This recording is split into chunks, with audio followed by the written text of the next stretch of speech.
this one is where people share some scary encounters and stuff. So the question on this askreddit post was, what is the creepiest, most blood-chilling thing you or someone you know have ever experienced? And, I'm gonna read you the comments and other people's experiences. Alright, the first comment. About 10 years ago, I took my dog out for a short walk. We lived in a rundown but historic part of town. Old houses that are either beautifully maintained, abandoned, or generally going to shit. There was a good mix of people in that neighborhood. Anyway, walking the dog, I get about 3 or 4 houses down and stop at the corner while Pony sniffs some grass or whatever. I turn around and suddenly there's a man standing way too close to me. No idea where he came from. I'm usually very aware of my surroundings, and Pony hated strange man. I stumbled a few steps back. I immediately had this absolute bone-chilling, sick feeling. He asked me, "Is that a pit bull?" And I replied yes. Then he said, "Oh, she'll protect you." At this point, my body flooded with adrenaline, and I turned to run back to my house. I saw my mom standing on the porch and thought to yell to her. She had no reason to come out on the porch. I honestly think she had a bad feeling. I don't know what good me yelling really did, but it was all I could think to do. Like, "Hey, look, I'm over here." I've never had such a flight response before or since that encounter. Someone else said, when I was about 6 or 7, we had this neighbour that would regularly try to invite me over for cake and candy or to play with the dogs he owned. My parents didn't trust him, of course. Invites were declined. Years later, we learned that he regularly raped his 12-year-old stepdaughter and got her pregnant. When he went to trial, it was revealed that there were 4 other young girls in his past that he had abused. The guy used to decorate his house like a haunted mansion every Halloween, and kids would go crazy for it. I'm so glad that my parents wouldn't allow me to go there. Jesus. When I was 16, my parents went out of town for a weekend. It was actually pretty sweet because I got to be the king of the castle for the weekend.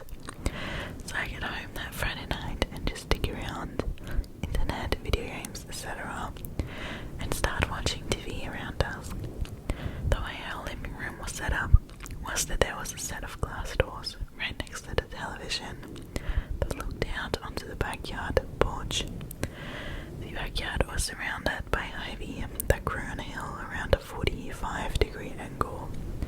So I'm just mindlessly channel surfing and I see movement outside.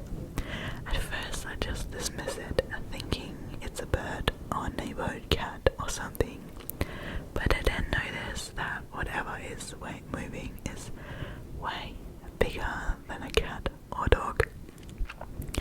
I go and put my face near the glass and stand to the backyard, and there's some dude just crouching in the ivy looking into the house. Our eyes meet and he has somewhat of an oh shit moment and bolts out of our yard. Scared the shit out of me. I actually imagine that being really scary. I had something like that happen to me too. I think I've said this before in one of my creepy stories, but I'll repeat it. I was hanging out with a friend and he left. I got ready for bed. I lay down in bed and my bedroom was on the main floor, and I can see lights crunching.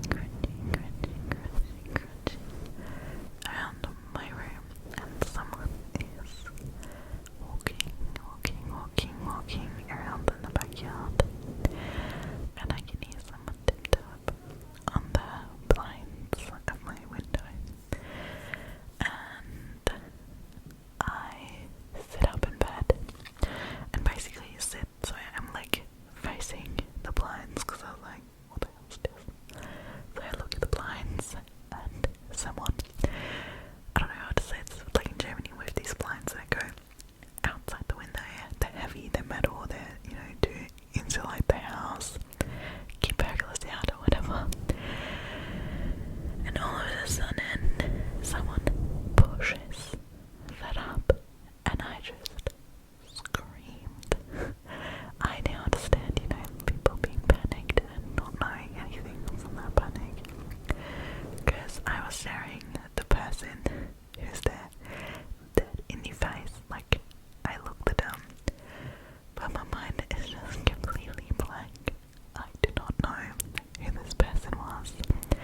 I had a suspicion that it was my friend coming back to look for his phone, and obviously he wasn't able to message me because he did lose his phone that night. He had it fell for under his car seat, so he was like messaging me later if I had his phone at my so I'm thinking it was him, but my brain just did not process it, and I yelled so loudly, and my mom just like came running, and it was so scary. I don't know, it was really scary, but I still don't know who it was, or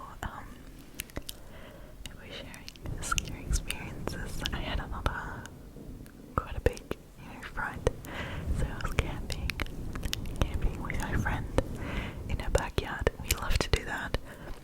We would just build up a tent, bring so many cushions and blankets, and just snuggle up in the tent, watch some movies on the iPad, have some snacks. We used to love that. So we're in her backyard and in a tent, and all of a sudden we see the floodlights in her apartment, on her house, go on in the backyard. They're like moving, activated, and we see a big shadow against the tent, and we think it's her dad because she lives with her dad. And we were kind of calling out to him, and we were like, hi, like, saying his name, and we're kind of like, this isn't funny. But the person who was out there didn't respond to us, and you can now guess. We were really scared because the shadow didn't talk, and then it disappeared. We didn't see it anymore, and then we were like, okay, let's check. So we look out, and there's just no one. The light is still on, but there's no one. Then we run inside, and look for her dad. But he's nowhere. And then 15 minutes later, her dad comes home. He wasn't there. He drives up with his car, gets out. He was working somewhere at the shop. We were quite old at that point, so, and I lived right next door, backyard over, so we could have just gone to my parents if we had some issues, so that was all good. But we ended up sleeping in her room that night, and we were dead scared. We never camped ever again, and we still, to this day, did not know who was walking through our backyard that night. Maybe someone who wanted to break into her house, but who knows?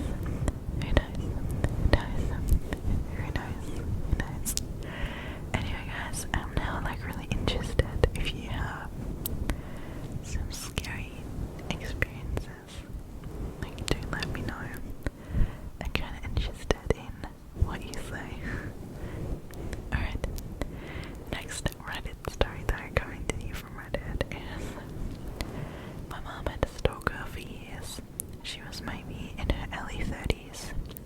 I was about 3 and my brother was about 1 when this started. My dad would leave for work in the morning, and as soon as he was gone, the calls would start coming in. She'd answer the phone, and some guy would be saying all these horrible, sadistic, and sexual things about how he wanted to do to my mom. She was beyond frightened and didn't know what to do. Sometimes the caller would describe what she was wearing at that very minute, or describe what she was doing. My parents were struggling financially, so they couldn't just up and move. But my mum started spending more and more time at my dad's mother's house when he was away. The cops got involved, but they couldn't trace the call. Finally, they were able to save up enough money to move. I was about 6 by that time. The phone number was changed and unlisted in the phone book. This was around 1988 when everyone still used landlines. My mum never got another scary phone call, but she had nightmares about it for years. When I was little, I remember going into her bedroom in the morning and she would be sobbing into her pillow. Oh God. I didn't understand it at that point, but she explained later in life that she'd wake up from a nightmare and just shake and cry. A couple months after we had moved, the cops informed us that they finally caught the guy. It was our next door's neighbour's 19-year-old son. He had been in the military but was discharged due to severe mental illness. I guess he was put into some sort of special security home that specializes in mental health. The lead investigator said that the son was obsessed with my mother, and they found a box in his room full of a bunch of photographs candidly taken of her when she was out in the garden or playing with us kids in the yard. It chills me to the bone when I think about it now. Anything could have happened to my mother when my dad was at work, and I would have been too young to help her. Jesus, that is actually scary. Scary. Okay, next one. My back is so sore. Sorry, I keep moving. I've had a really sore back for 3 days, sorry, but regardless. On April 18th of this year, I came home from work and began working on some homework. After 30 minutes of homework, my aunt entered my mother's bedroom and began screaming hysterically, ordering me to call 911. Once I was on the line with the operator, she asked what the nature of my emergency was. I didn't quite know, so I entered my mother's bedroom to find her dead of a heart attack and laying face down on the floor, wedged between her nightstand and her bed. The operator dispatched the paramedics and instructed me on how to perform CPR. In order to do so, I had to flip my mother onto her back. When I grabbed my mother's cold, lifeless arm, I realized that she shouldn't be moved, as she was wedged firmly between her bed and her nightstand, and rigor mortis had already set in. I was unable to flip her over and had never seen or touched a dead body before. As the paramedics came and told me that nothing could be done, the medical examiner informed my family that she could be seen, as she had been laying on her face for so long that she couldn't be seen. It's assumed by family that she hit her head on the way down, as her dentures were on the floor beside her. The combination of her head trauma and the fact that she'd been dead for many hours had rendered her unviewable, as deemed by the officer from medical examiner's office. To answer your questions, the sight and feeling of my mother's deceased body is the most chilling thing that I've ever seen. Wow, yeah, that is actually, I think that's really tough, finding a loved one. That is really hard. I think that palette cleanse edit from that person, I really appreciate the condolences and heartfelt messages you've sent me. I'm proud to have a great support network full of people who've put themselves out there for me. I just started to move into my new house and will be sleeping there for my second time tonight. My new home is the spare bedroom of an old music teacher of mine.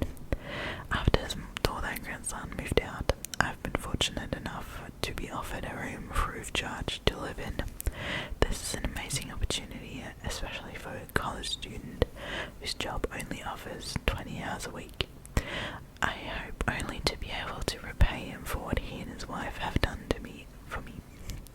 That's so sweet. That's actually so good.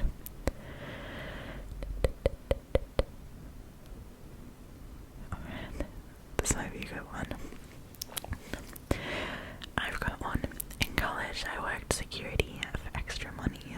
One of my regular assignments was the overnight shift at a metal fabrication factory. One of the primary reasons I was there was to ensure that no one broke in to steal all the valuable. Oh my god, my brain. One of the primary reasons I was there was to ensure that no one broke in to steal all of the valuable metal that was stocked on the site, which was an occasional problem. That, in turn, involved checking the perimeter fence for damage at least once a shift. That couldn't be done effectively by camera. It instead required physically walking the fence. So it was that one night I was walking the perimeter fence in the middle of a thunderstorm, like today. My attention was on the beam of my flashlight illuminating the fence as I walked past, so I wasn't really focused on where I was walking, despite walking through grass that was a bit over my waist. Apparently, I just stepped awkwardly on a patch of particularly slick grass or mud as I was heading downhill, but before I knew what was happening, I had slid feet first into an open storm sewer. Some arsehole had stolen the manhole cover recently, and the edges around the opening were wet with rain and mud thanks to the storm. Let me just take a moment to explain the storm sewer. First off, it was shaped just like an oubliette. If you are not familiar with what that is, picture a concrete cell that is shaped like a jug. A small opening at the top with the sides that slope inward to prevent someone from crawling out. In this case, the bottom was maybe 10 square feet, and the opening for the manhole was about twice the normal width in the center of the ceiling. There was no ladder attached, and the floor was maybe 20 feet down. At the bottom, the floor was sloped to form two trenches in the shape of a cross. There were sewer channels going off in 4 directions, but they were only maybe a foot wide across and were blocked with metal grates. At the bottom, there were debris, including a number of large broken pieces of rebar. There were several pieces that were pointed straight up. I definitely would have impaled myself off several jagged points of rusty metal had I hit the bottom, so no way to escape a long fall and a probably disabling injury at the bottom. I somehow caught myself by hooking the edge of the opening on my elbow as I fell in. I dropped my flashlight to the bottom of the pit before I stopped my momentum, so I had a great view of all that broken rebar below me while I was struggling to escape.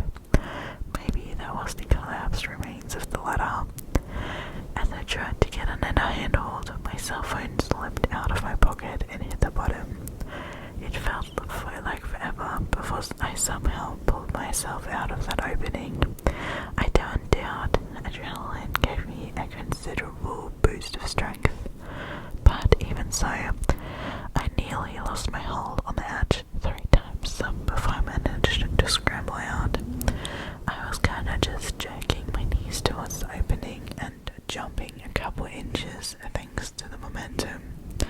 My free hand kept scrambling for something solid to grab, but I never really found anything.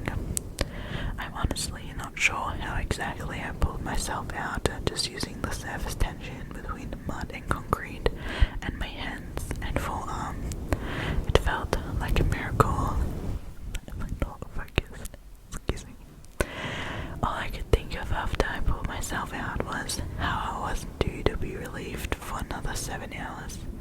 7 hours before anyone would have even started wondering where I was, and that whole time I might have been trapped at the bottom of a pit, impaled on some rods of rebar in the rain. I also wanted to kill whoever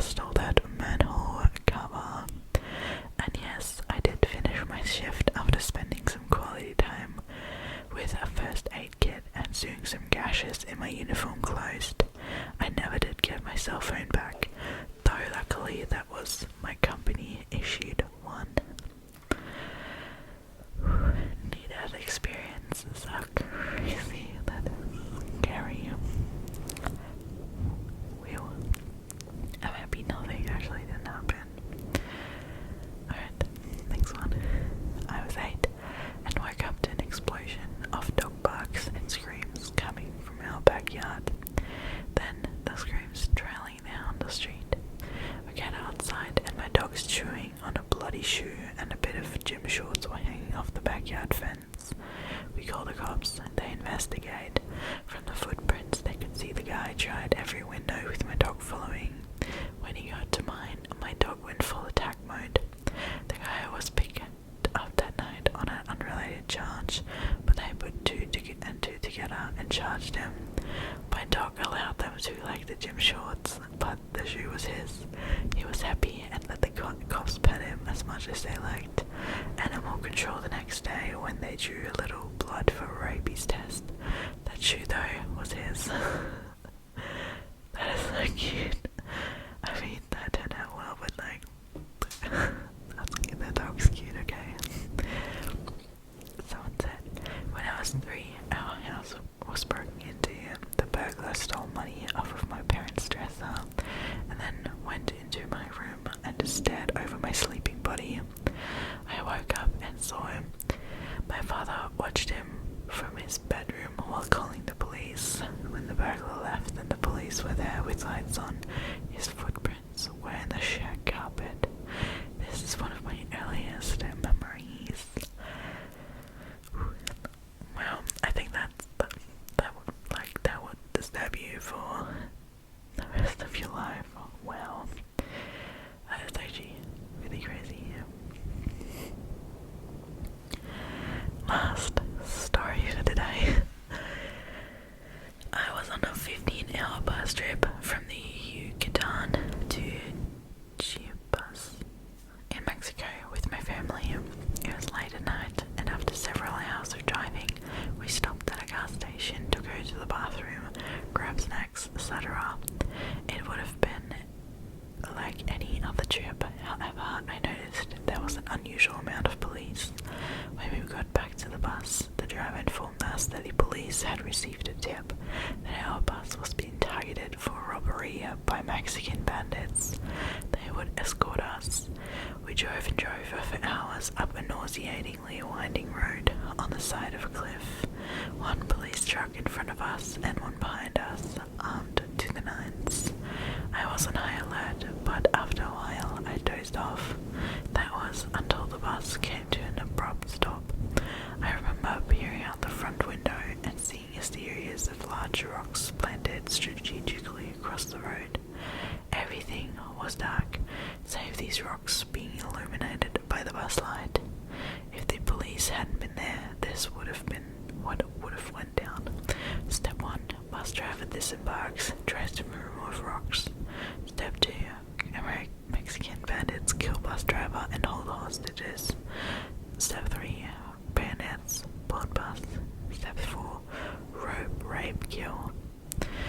I was 17 years old, white-looking female. I'm a halfie. The rest of my family is Mexican and looks full Mexican, and even then I knew what would have happened to me. Kidnapping for ransom would have definitely not been out of question, and rape a high guarantee. We were in the middle of nowhere in a bloody fucking mountain. If the police here weren't there, would I be here to tell this story? Probably.